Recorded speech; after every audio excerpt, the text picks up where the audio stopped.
Hey guys, welcome to the third rabbit trail video from the second lesson in the Genesis series. Now this video is actually a continuation from the last rabbit trail video, so if you haven't watched that video, go back and watch that one first because it really lays the foundation to understand what we're talking about in this video. Now in these two video sections we're actually talking about what is the biblical definition of humility and how do we live that out. Because the first thing we kind of deconstructed and exposed is the idea that lowering your opinion of yourself to gain a right standing with God is actually just a continuation of the pagan manipulation of the divine. They would physically humble themselves, they would physically cut themselves, physically try to lower themselves to gain a right standing with the divine so that they could get what they wanted from that divine. So we do the same thing. We do it mentally. We mentally flog ourselves, mentally think ourselves worse than other sinners, and mentally and verbally talk abusive language about ourselves because we think it'll give us a right standing with God. And all that is manipulation. When Paul talks about humility in Philippians, when he says, be humble of mind, thinking others better than yourself, what he's actually talking about there is he uses the example of Jesus. And Jesus is the ultimate example of humbling oneself. He went all the way from being the King of heaven all the way down to being born as a human and dying on the cross. But that was a humbling of position, of his title, of his power, not of his personhood. Jesus never loses sight of who he is. He always retains his personhood. So the idea that Paul's trying to get across here is, even if you attain a high position in this world, a high title or a good career, you should still always be willing to serve other people.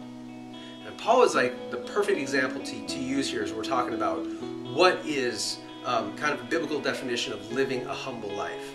Because Paul writes about humility more than anyone else in Scripture. And in the book of Galatians, Paul begins talking about this idea of using religion as a way to manipulate people. Because in the Galatian church, some people moved in and they started using manipulation to hurt these people and turn these people away from Christ. So he writes to them. When he does, he talks about himself and how he lives out his faith. He talks about his conversion story and where he went wrong before he was converted. And he begins to expose very similar to what we're talking about here.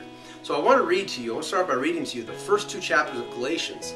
But I want to paraphrase it and really reword it so that we can shorten it also, but also be able to understand exactly kind of what it would sound like if he was writing to us today.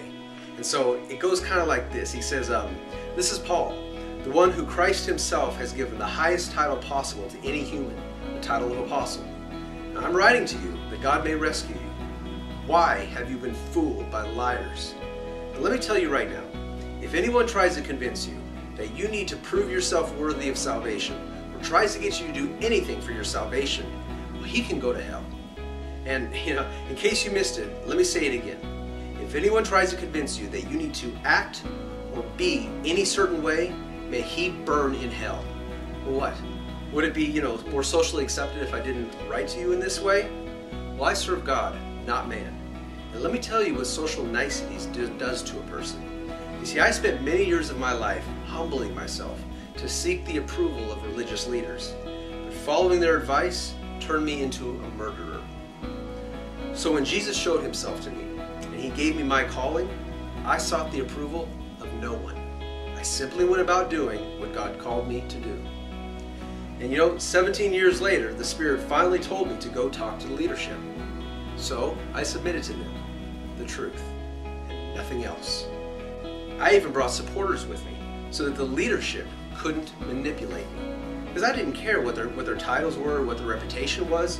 I mean, they couldn't add anything to my calling, and I wasn't going to let them take anything away from it. In fact, I ended up opposing their leader, Peter, because he wasn't acting like a Christ follower. Now, that's how this book starts, and that's pretty bold and audacious if you ask me, but it's Holy Scripture. So I'm thinking that's not a picture of humility, is it? Well, let's think about this. All right, was Paul an apostle? Yeah, he was. Would the approval of the apostles add anything to his apostleship? Nope, not at all. The best way to get thrown off your course when you know what your mission is to waste your time justifying yourself to your critics. So what this really is the biblical definition of humility, even though it's not our definition. Because really what it is was Paul was simply doing the one thing you need to do to be humble. He was being real. He was just being like objective, just objectively dealing with reality as reality was, and not worrying, if other people were doing the same. See, the way to like purge our manipulative tendencies towards the divine and is just to simply be objective, to be honest, just to accept what you see as reality and let the chips fall where they may. Just let that be enough. Just be your amazing, unique self without feeling the need to apologize for anything or just apologize for breathing. You don't have to think yourself the worst sinner. Think who you are. What do you see of yourself? What do you do right and what do you do wrong? Be real. That is an honest, non-manipulative way to deal with yourself, to deal with others, and to deal with God. Elijah's a perfect example of this. We talked about Elijah in the last video when he needed God to rain down fire. Here is the prayer that he says before God rains down fire. He says, "O Lord, the God of Abraham, Isaac, and Israel, today let it be known that you are God in Israel, and that I am your servant, and that I have done all these things at your word. Answer me, O Lord, answer me, that these people may know that you are who you are, O Lord, you are God, and that you have turned their heart back again." This is pretty audacious in a sense, because what he's saying is, hey, listen, God, I have done everything that you've asked me to do. And so I want you to show who you are and that I am your servant, and move and help these people. And that's all he says. Imagine if like a pastor got up before a sermon. We always expect to hear, when they pray, it's always like, I know I'm a terrible sinner and I'm the least of your servants and I could do better. I'm sure I could do a lot better and I make a lot of mistakes.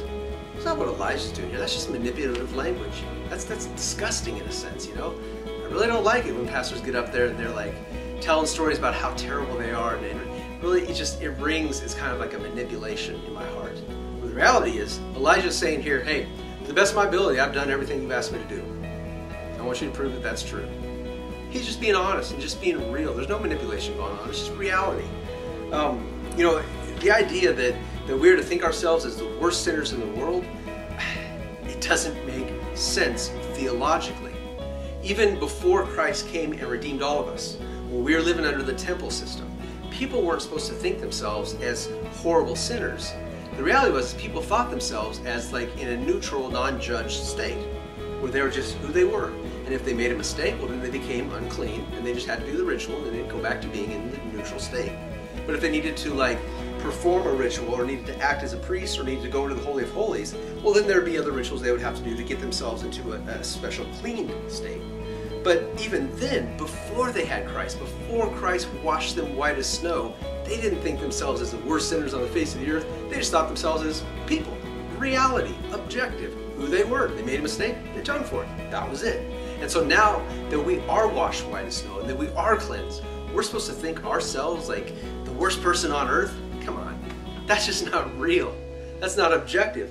And I'm telling you, the thing is like, if you're constantly beating yourself up and you're constantly tearing yourself down, you're constantly thinking to yourself, I'm doing this ministry and it seems like a good ministry, but I'm sure there's hidden pride and I'm sure I'm doing it for selfish motives that I don't even know. And if we're constantly doing that to ourselves, we will never have the courage, the confidence, or especially the clarity to be able to act out and to be able to succeed in whatever calling God has for us. Elijah, he acted with clarity. He didn't beat himself up at that moment. He was just like, here's the reality as I see it. Move, God. And he did. But there's something really important here. How does this look? How can we begin to tear down the manipulation that we've probably embedded into our religious language and into our relationship with God? Well, it looks like this. It's the idea of segmenting, and Paul talks about this all over the place in Galatians, where you had the people who wanted to manipulate them into walking away versus the real biblical definition of what it is to be a good Christ follower. And so when he's talking about the contrast here, whenever he talks about the people who are trying to manipulate them, he always uses action verbs where they're trying to get them to do something, to jump through some hoop, to perform some act. But when he talks about our right position with God, it's always verbs that deal with resting, that deal with non-action, that deal with not having to move, not having to prove yourself. And it kind of looks like this.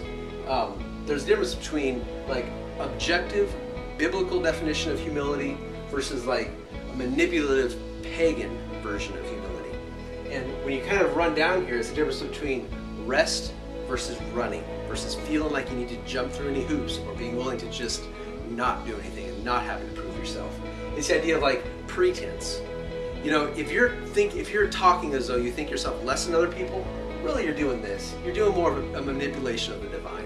You're not being real with yourself. There's no pretense if you're being real before God, because He knows you. He sees in your heart. You don't have to act like or talk like you're worse than you think you know. That doesn't help anything. Just let it go. Be real. Be open. It's like defensiveness. Really, humility, and when we're thinking ourselves lower than everybody else and talking like that, that's really, in a sense, kind of a defensiveness.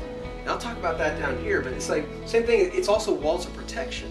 You know, self-flogging and this kind of like self-hatred is actually more of pride than it is of real, objective, clear humility.